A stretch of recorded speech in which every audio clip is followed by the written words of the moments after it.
And we're back. Welcome back and happy Thursday. Today, our focus will be on image representation.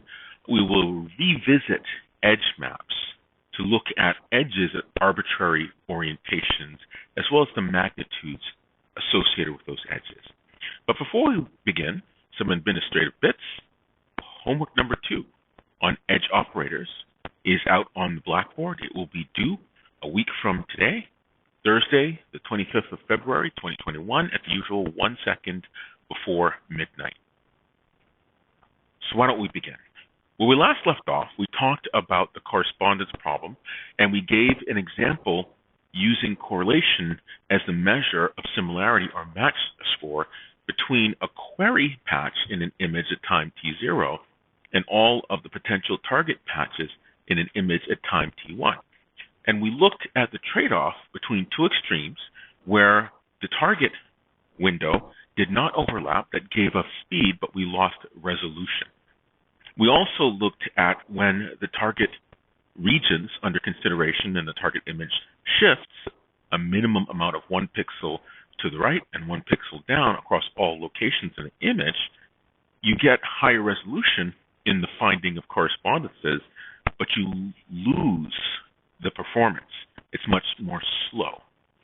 So we also looked at a medium when we knew a piece of information, namely the velocity of the camera, and with that we're able to draw a bounding box in which we can do a high resolution search, but we don't pay the cost of the speed slow down because we're not searching all parts of the target image. We're only searching that region that was the previous location in the time t0 plus or minus some delta, and that's the blue bounding box. So let's take a look a little bit more at edge detection. And so we talked about the intensity surface, and we went back to first principles with the definition of the derivative with respect to x along the scan line in the x direction in image coordinates. And we motivated from the definition of the derivative the so-called central difference operation. And with that, we populated a mask, a convolution mask, with the coefficients from the central difference equation for the discrete approximation to the partial derivative with respect to x. And we wrote down those coefficients -1/2, 0, 1/2, and this weighted sum for all of the intensity surface values for the mask positioned at position x, y, and image coordinates is this computation. And we slide this mask across all positions in the image, wrapping around, going to the next scan line, and the next scan line, and the next scan line. And so this results in a slope, this derivative, centered at each image coordinate corresponding to the location in the image of the center portion of that convolution mask. And so we know from definition, a point is not the same as a line.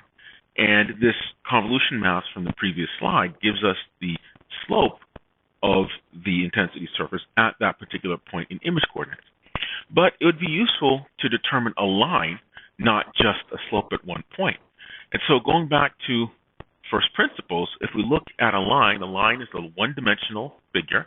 It has no thickness, and it's uniquely determined by 2 points that the line passes through, and those points are called A and B.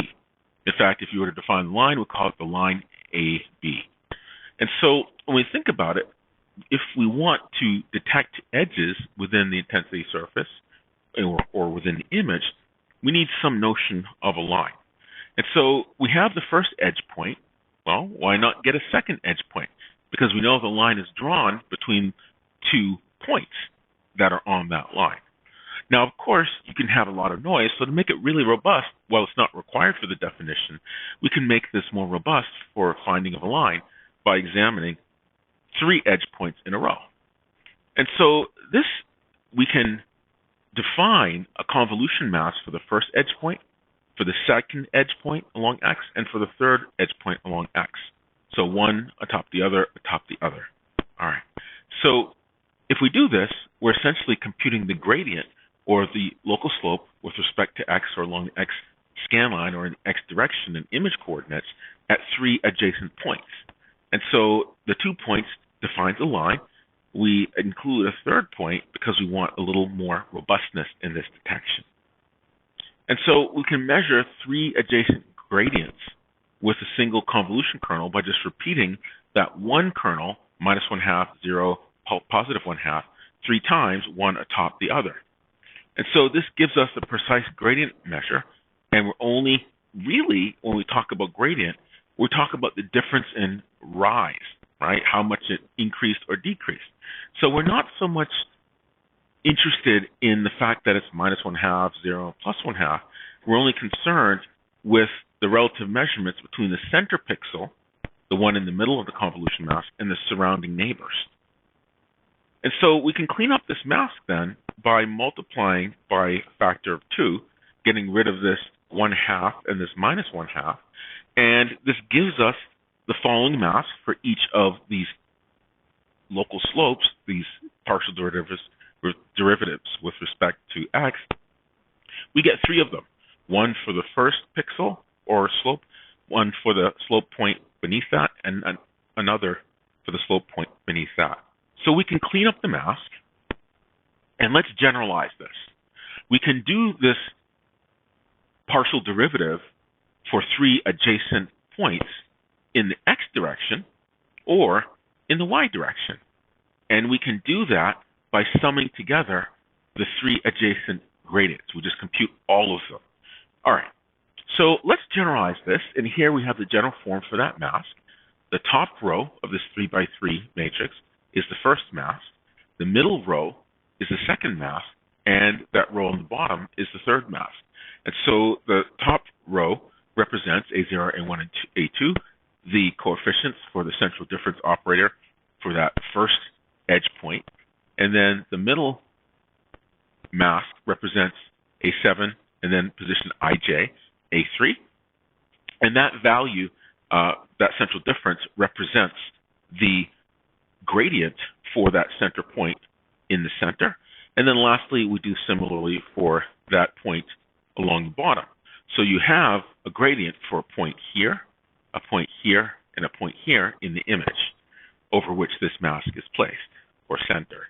And so if we were to compute the derivative or the central difference in the x direction or along the x scan line, well, we measure the difference of A2 minus A0, because here we have a minus 1 in the first position and a plus 1 in that third position.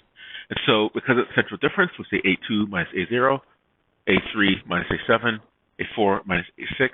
That's the difference in value for each one of these masks, or computed by each one of these masks. And so we can also additionally specify a constant. And when we put a constant times all of the values in the second row, that's just accentuating the contribution for the edge, focusing on that edge point that's in the middle, not at the top and not at the bottom. And so when we do this, we take all of our values and we get something called Sx, and that's the central difference sum for each of the 3 adjacent gradients. And so Sx, we see A2 minus A0. We see C times A3 minus C times A7, some constant C. And then we have A4 minus A6. It's exactly what you'd compute from the convolution mask depicted here to the left. And so the constant C places emphasis on the center of the mask. That center pixel is a lot more crisp, or it gets a larger value than those pixels that are on the top or on the bottom as far as intensity surface measurements are concerned. We can do the same thing in the y direction, along the y scan line in image coordinates. And so if we're doing so, okay, well, we say the item in the first column, that's the mask along y with respect to one edge point, and then we have the column in the middle and then the column on the right. Now, mathematically, it's a central difference. So we're going to say whatever value is here, A0, you're going to subtract off the value that's here, A6. So this computation represented by this convolution mask for the 3 gradient points forming a line in the y direction or along the y scan line in image coordinates would be A0 minus A6, A1 minus A5, and then A2 minus A4. And of course, if you want to boost or highlight or emphasize that center edge point, you're going to multiply by a scalar c all of these terms in that second column. And so we would have, if we look here, A0 minus A6. Here we have CA1 minus CA5. And then here we have A2 minus A4. And so with that, we get the gradient for the edge points along X here, here, and here. And then we also get the gradients with respect to the Y direction image coordinates here, here, and here. Okay, so we can also then take our gradient along X and our gradient along Y and use effectively what amounts to the Pythagorean Theorem and get both the magnitude of the gradient in how big it is and the direction in which that gradient is going. And so here we have m, which is the magnitude. It's equal to the square root of sx squared, which is the gradient with respect to x, quantity squared, plus sy squared, which is the gradient with respect to y, quantity squared. You sum the two and you take the square root, and that's the gradient magnitude. And so the edge orientation theta is just the inverse tangent of the gradient with respect to y over the gradient with respect to x.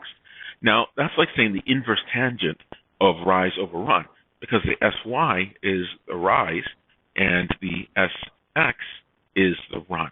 And so we take the inverse tangent in order to compute or get back the edge orientation. And so if we look at that, well, here's an example of an edge at some orientation. Let's say it's pointing 45 degrees. Now, if you did magnitude with respect to x and with respect to y in terms of the derivative, and so here, if you say d dx, d dx, that's the x component, and then d dy is the y component, d dy. And so if you take these two components for the gradient with respect to x direction in image coordinates and with respect to y direction in image coordinates, you then use Pythagorean Theorem and you say, okay, well, this is going to be our square root of sx squared and sy squared. And so you take that and then you say a squared plus b squared equals c squared, so c is equal to the square root of a squared plus b squared, which is exactly this expression that you see on the left. All right. So with that being said, we also have different standard operators for extracting edges. One of them is called the Pruitt operator, and the Pruitt operator is exactly as we have studied. It is a central difference operator, this cleaned up three edge point convolution mask, and we just populate it as you see. So we have 1, 0, minus 1, 0, 1. We have minus 1, 0, 1. And then again, we have minus 1, 0, 1.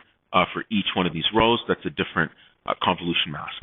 Now, convolution mask for the gradient or the edge operator in the y direction, sy, that's 1, 0, minus 1, 1, 0, minus 1, 1, 0, minus 1 for the y direction. Another operator for lines is a Sobel operator, and it emphasizes or puts more emphasis on the center edge pixel or edge point. And so the Sobel operator, you'll notice here that constant c is 2. And so the Sobel is nothing more than the Pruitt operator with extra emphasis put on the center edge point. And so here we have sx, so that's minus 1, 0, 1, minus 2, 0, 2, minus 1, 0, 1. So the emphasis will be put on that center edge point. And likewise, sy, the partial derivative with respect to y in the Sobel operator, again, the emphasis is the center column.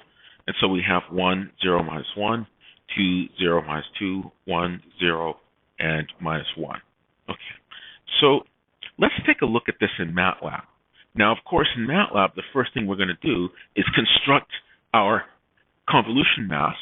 And here we build a matrix, and this matrix is a row matrix. In the first row, mx, it has for the sx derivative with respect to direction and image coordinates, we're going to have our first row, here's mx, is going to have -1, 0, 1. And then we're going to have next row -1, 0, 1. And the next row is -1, 0, 1. And so that's exactly what we had discussed before. And then if we look at the version for the mask for the 3 edge points in the y direction, my, we look at that and we see, okay, well, we have 1, 1, 1, 0, 0, 0, -1, -1, -1. And so each one of these masks, the mx and my, will extract the lines, or as a collection of 3 contiguous gradient points or edge points. And we then take these masks along x and along y, and now we do the convolution. Now, it just so happens that Matlab has these APIs built in for doing 2-dimensional convolution. And what that 2D convolution does, it takes your image and it puts your mask, mx or my, in, and we put that mask in the upper left-hand corner, and then we move it to the right. When it gets to the edge, we move it down. And so this 2D convolution, or conv2, it literally performs the 2-dimensional convolution. Now, one of the parameters you'll see a black and white image, IBW. You will see the convolution mask, mx or my, and then you'll see the same, which is a third parameter that can be one of a number of things. And so if it's the same, what that deals with is the way it does the padding. Because if you're moving this M window around your image, then it can run off the edge by centering it in the middle pixel of the image underneath the middle of the convolution mask. And so what the same does, it says, perform the convolution such that, handling overlap, the resulting edge map, or map of edges, these little oriented points, the map of that is the same size as the original image. Because you can imagine, if you stopped when it hit the border, the synthesized image is going to be notionally smaller than the original image. And so that same says do some padding appropriately so that the resulting edge map is going to be the same size. And so here we call ddx the derivative with respect to the x scan line, and ddy the derivative with respect to the y scan line. We do a 2D convolution, the first one with the mx convolution mask or matrix, and the second one with the my convolution mask or matrix. And so now then we compute the edge map, specifically the edge magnitudes. So we take the square root of sx squared plus sy squared. So after we do that, we then compute the edge orientation. So we compute the edge map, which is just the square root of the derivative with respect to x squared plus the derivative with respect to y squared. So that's our sx, and this is our sy, and we take the square root of that sum. And so for the edge angle, we do the arctangent, the inverse tangent. And so this inverse tangent, we give it rise over run, which is the derivative with respect to y, divided by the derivative with respect to x. And this gives us an edge map, and it gives us the angle of the edge, the 3-point edge, everywhere, centered everywhere in the image. And then this quiver, that's just a plot to show you the edge magnitudes. You give it the derivative in the x direction, derivative in the y direction, and it shows you all of the edge magnitudes at every point in the image. Okay, so let's take a look at this in Matlab. So I will meet you in Matlab. So we're in Matlab, and we have an example here of computing these edges in a more sophisticated way, the more robust way, using the convolution mask for 3 edge points. And then we do that along x, along y, and then we compute the edge magnitude. We'll also show visualization of all of the edge magnitudes and their angles, specifically at which they occur. So we start out, we read in an image, and this just happens to be an image of the president and the vice president, and then we set our masks. They're exactly as we had discussed. Then we convert that image to gray. We perform the 2D convolution using the mask with respect to x and the mask with respect to y, using padding such that we keep the same size for the resulting edge map. And so then we take our edge magnitudes by taking the square root of the edge map with respect to x quantity squared plus the edge map with respect to y quantity squared. The square root of that, that's going to be our edge map. That's going to be the edge magnitude. So then after that, we compute the edge angles. The edge angles are accessible through APIs, arctangent or tangent, and we give it the rise, the gradient with respect to y, ddy, and we give it the run, the gradient with respect to x, ddx. So now then we plot our quiver plot, and we give it the ddx and ddy, and Quiver will go ahead. It will give us a view of the image with all of the edge orientations plotted. So we're going to have to really do a good job zooming in on that. So then we show the first figure, which is the original color image. Then we show the black and white version. And then we show the derivative with respect to x. And then we show the derivative or the edge map with respect to y. And then we show the edge magnitudes, and we're done. Okay. So let's run that. We have figure 1, we have figure 2, we have figure 3, we have down here figure 4, and then lastly we have figure 5. So if we look at figure 1, that's the original black and white image. There's the president and the vice president. We have the black and white version here, figure 2. If we go to figure 3, this is the derivative with respect to x. And you notice it represents all those scan lines. We see the shoulder here, a little bit the seam where the sleeve meets the jacket, the lapel, the edge for the tie, and you really see it here along that inside edge of the lapel. That's where we're going from the light color of the shirt to the dark color of the suit. So then on the vice president, you see the edge along the pearls, and then you see a little bit on the hairline, especially also the lapel. And here on the outside of side of the jacket of the vice president, you notice that the wall goes from light color to the dark color of the vice president's jacket. Okay, and so then here, figure 4, that's the gradient with respect to y. So that's measuring that central difference going down the image in the y direction in image coordinates. And you notice here what shows up is the collar of the president, and you can see his lips, and you can see his eyes. And similarly for the vice president, you see her hairline, and you see her eyebrows, and you see her necklace very prominently, as well as the edges of her hair, because that contrasts really well with the wall. Okay, and so then lastly, this is the edge magnitudes, figure 5. We're putting it all together, and we're taking the component along x, along y, we're squaring them, adding them, taking the square root. So now you see all those edges prominently, and now you can really make out the lapel pin of the president. You can really make out the necklace that the vice president is wearing, as well as the outline of their faces, because they contrast against the wall, as well as the hairline against the wall.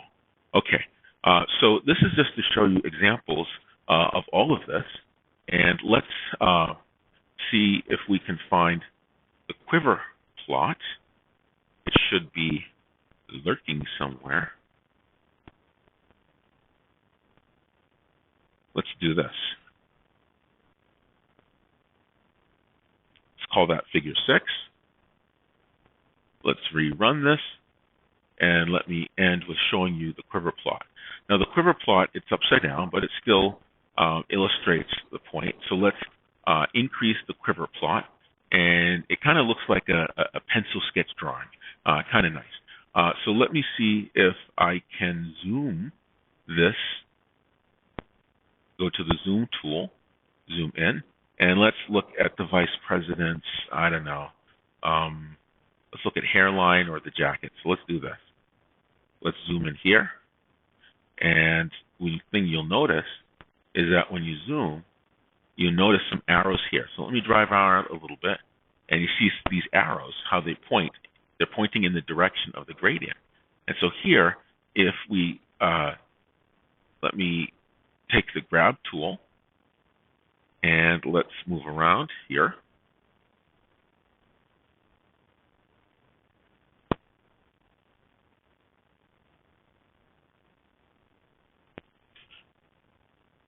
So let's see if we can move around here. Let's see. Tools.